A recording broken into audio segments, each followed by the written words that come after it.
서방 대축일 또 성서주간입니다. 오늘 복음은 루카 복음이죠. 여러분들 익히 잘 아시는 내용입니다. 예수님께서 십자가에 못 박혀 돌아가실 때 주변에 두 죄수가 더 있었죠. 좌도와 우도라고 보통 얘기를 하죠. 좌도는 지금 이 앞부분에 보면 지도자들과 군사들이 예수님을 이렇게 빼고 빈정거리고 조롱하는 것처럼 똑같이 좌도도 빈정거리죠. 당신이 메시아가 아니요. 당신 메시아면 당신 자신과 우리를 구원해 보시오. 이렇게 이제 모독했다. 여기서 모독했다고 그래요. 그러나 또 다른 죄수는 이게 참 이 사람 운빨이 터지요. 우리말에 말 한마디로 천냥빚을 갚는다 이런 말이 있듯이 이 우도는 말 한마디로 그냥 대박을 친 겁니다. 말 그대로 예수님과 함께 낙원에 있을 것이기 때문에 말 한마디로 그렇게 된 거죠. 이 우도는 일단 겸손합니다. 자기 죄를 인정하고 그러니 우리가 저지른 죄에 대해서 합당한 벌을 받는 것이다 라고 인정을 하죠.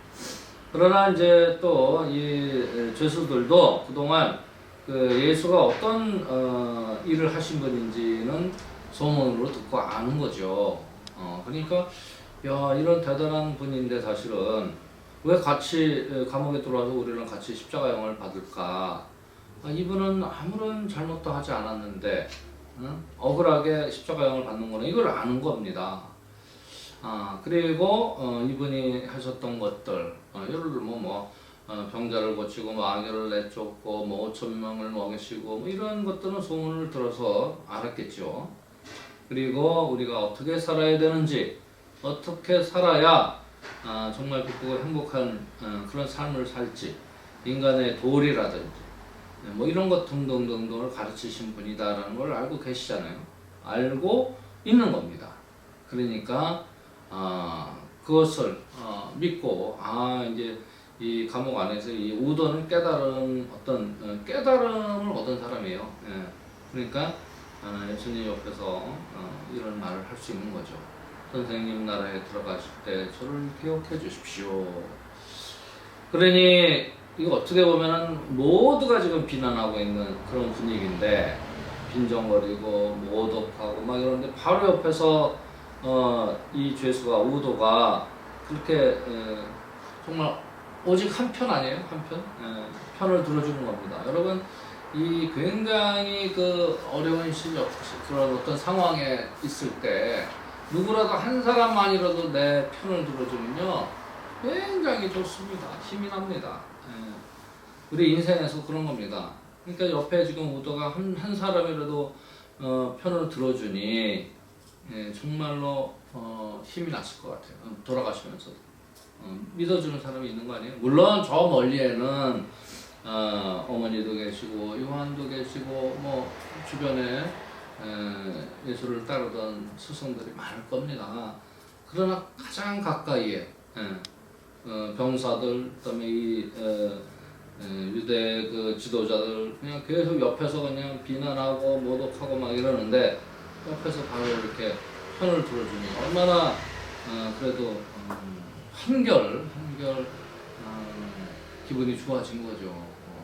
한 편이 되어주는 한 사람이 옆에 있으니 그러니까 너는 오늘 나와 함께 낙원에 있을 것이다. 이게 이제 오늘 주제입니다. 그 내용이죠. 복음 짧은 내용입니다. 자 여기서 우리가 이제 이 여러 종류의 사람들을 볼 수 있는 건데 여기서는 이제 이렇게 둘로 딱 나누어져 있죠. 좌도와 우도. 우리 지금 시대를 봐도 그렇습니다. 꼭 이렇게 되는 건 아니지만 좌파와 우파 이렇게 나눠져 있잖아요. 굉장히 선명하게 나눠져 있는 세상이에요. 얼마 전에 제가 기사를 하나 읽었는데 그 미국에서도 그 공화당과 민주당의 그 지지자들이 아주 박빙으로 나눠져 있다. 굉장히 그러니까 한 사람 차로 상원에서 우위를 점유할 것이냐 이런 지금 박빙으로 지금 판이 이렇게 형성돼 있다. 갈수록 그렇게 될 것이다. 뭐 이런 기사를 읽었어요. 그것은 왜 그럴까 보면은 이것은 이제 우리 매체가 많이 발달했기 때문에도 그렇습니다. 사실은 그전에는 사실 정확한 뭐 정보라든가 이런 걸 접할 그런 기회가 많이 없었어요. 소위 말해서 정치 고관여자라고 하는 사람들이 뭐 신문을 읽고 뭐 토론도 하고 뭐 그런 것이겠죠. 그러나 실제로 먹고 살기 위해서 일하는 사람들은 바빠요. 언제 뉴스를 읽고 그렇습니까? 심지어는 옛날에 그런 말도 했어. 뭡니까? 대통령 이름 모르는 사람 수없이 많았다. 누가 지금 현직 대통령이 누구냐 그러면 모르는 사람이 많았다는 거지. 관심이 없어요. 관심이 있어도 접할 기회도 없고. 그러니까 물론 그럴 때는 이제 조금 태평성월이 이루어져야만 그런 겁니다. 사실은 그냥 열심히 일하고 먹고 살고 이 정도만 되면은 사실은 국민들은 크게 무슨 누구를 탓하거나 뭐 이러진 않습니다. 그러나 이제 그 폭군이 생겼을 경우 그러면 막 먹고 살기 힘드니까 누가 우리를 이렇게 만든 거야 하고 이제 알게 되는 거죠. 독재자들 이름을 알게 되고 무서워서 벌벌 떨게 되고. 근데 이제 그 민주화가 된 그런 나라를 보면은 이제 나름대로 매체 환경이 좋아지고 그래서 뭔가 뉴스를 접한다 이거. 근데 뉴스를 접하는데 이제 각 진영의 뉴스를 보는 거죠. 그래서 예를 들면 우리가 지금 우리가 옳다고 생각하는 것을 아무리 얘기를 해도 반대 진영에 있는 사람들은 거의 듣질 않아요. 들을 마음조차 없어요. 아예 듣고 생각하고 토론을 하고 그러면 뭐가 바뀔 수도 있겠지만 양 진영이 서로 듣고 싶은 마음이 없는 거예요. 워낙에 이제 그 상대편은 거짓말을 한다라고 쇠뇌됐기 때문에 그래요. 그러니까 상대 진영에서 얘기하는 것은 그 듣는 것조차 1분 2초가 아깝다. 듣고 싶지 않아요. 자기가 믿고 싶은 것만 듣는 거죠. 그러니까 가짜 뉴스가 나와도 자기네 진영에서 하면 그걸 믿는 거예요. 그러니까 얼토당토하는 그런 말을 그대로 있는 그대로 믿는다라는 거죠. 그걸 이용하는 겁니다. 또. 그러니까 가장 중요한 것은 뭐냐, 이 시대 민주주의 시스템 안에서 가장 중요한 것은 정확한 정보, 확실한 그 사실이 국민들에게 정확하게 전달이 돼야만이 그것을 가지고 이제 내가 생각하고 판단하는 건데, 지금 이 자본주의 시스템 안에서는 가장 중요한 것은 뭐예요? 언론입니다. 언론. 근데 언론이라는 형태의 모든 그 포맷, 그것을 보면 뭐예요? 이게 막강한 자금이 필요한 거예요. 언론을 이제 설립하고 기자를 채용하고 이걸 하려면. 그러니까 그 설립한다는 건 뭐예요? 회사란 말이에요. 회사가 그러니까 언론사가 모두 회사야. 회사의 목적은 뭐예요?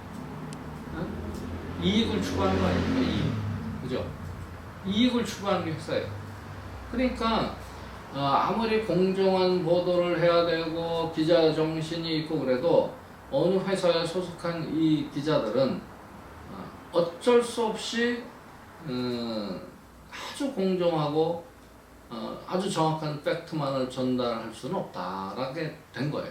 판이 그렇게 됐다. 그러니까 예를 들어서 어떤 기자가 기자 정신으로 정말 올바른 기사를 썼다. 그럼 쓴 기사가 이제 국민들에게 전달되기 위해서는 데스크라는 그 위에 자리에 있는 그 사람을 거쳐야 돼. 그러면 그 데스크에 앉아있는 편집장은 본단 말이야. 뭘 보냐. 기사와 현실의 분위기를 봐요. 그래서 이 기사를 내보냄으로써 어떤 파장이 있을 것이냐 이거 보고 그 다음 구체적으로 우리 회사에 어떤 이익이 올 것이냐 악영향을 미칠 것이냐 이걸 본단 말이죠. 그러면 자기 회사에 악영향이 올 것 같으면 이제 잘리는 거죠, 그 기사. 그런 구도가 돼 있어요. 예. 아무리 지금 저는 참 가슴이 아픈 게 국민이 세운 신문 있잖아요, 한겨레.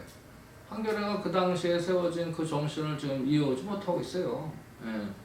그냥 몇몇 기사들 보면 그냥 현실에 악어하고 타협하고.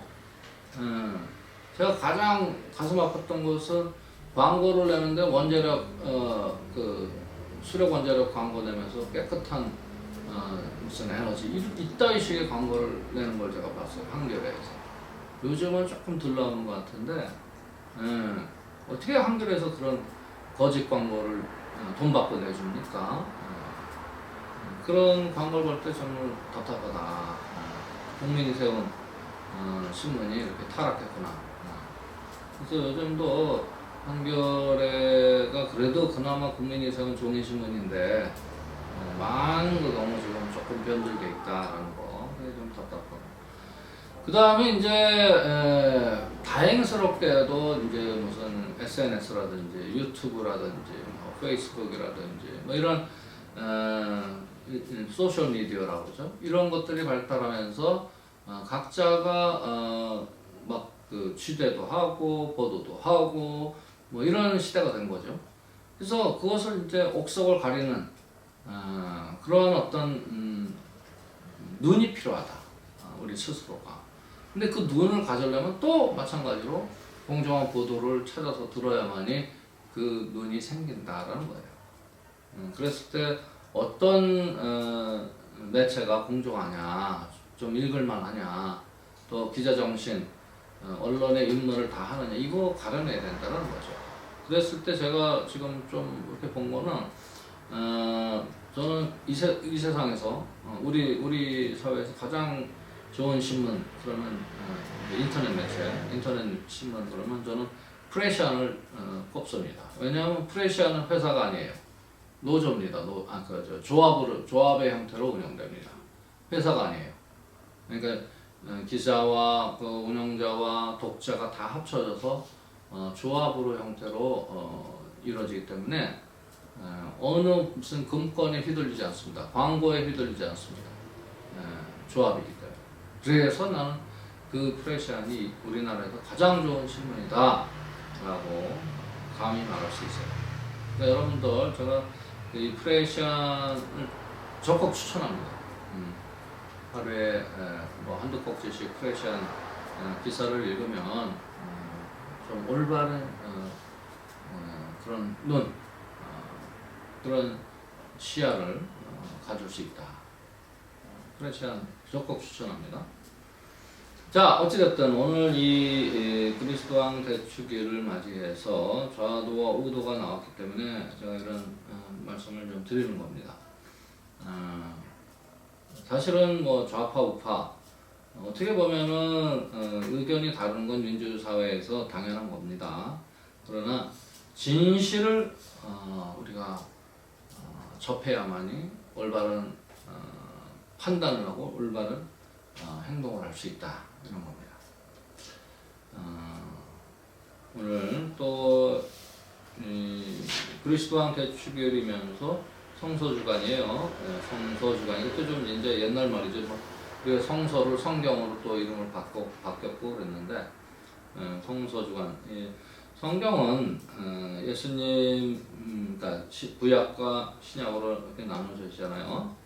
이 성경을 공부한다는 것은 참 어려운 일입니다. 우리 그 예수회가 운영하는 그 로마의 비블리컴 그 학교는 이제 성경을 전문적으로 공부하는 그런 학교인데, 그거 뭐 그 학교 들어가서 졸업하려면 뭐 박사까지 하려면 한 10년 공부해야 됩니다.